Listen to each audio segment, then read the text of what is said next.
कहले देखि चिकेन कषाटा केमती देखा जाउछि बढ़िया दिसुछि ना खाली दिसुनी टेस्टटा मते बोबाल लागुथिला। रुहंतु लाड़ गड़ातुनी मो रेसिपीटा आपनक सहित शेयर करुछि।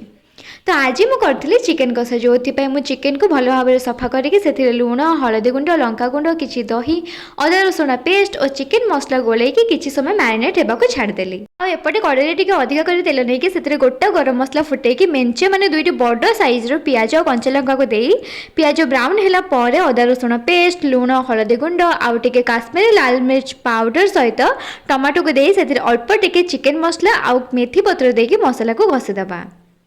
मसलार तेल अलग होगी पूरा बढ़िया से कषेला से दबा एगेन 2 चम्मच दही पुणी 10 मिनट कषि देकी आड करदबा मैरिनेट चिकेन आ भजा आलू कहीं आलू बिना चिकेन कषार मजा तो फिका पड़ तो से सब 90% सिझीगला से आम देदेबा अल्प टिके चिकेन मसला और गरम मसला आउ पूरा शेष में कटा धनिया पत्र देकी घरे ही रेडी करदबा भोजी ठू भी टेस्टी चिकेन कषा। आपन मार्क करते मुझे एक्स्ट्रा दही अधिका प्याज एंड टिके चिकेन मसला लास्ट को देती तो बस यही ही तार ट्रिक सेम प्रोसेस रे घरे बना तापर जाइए असली मजाटा पाइबे।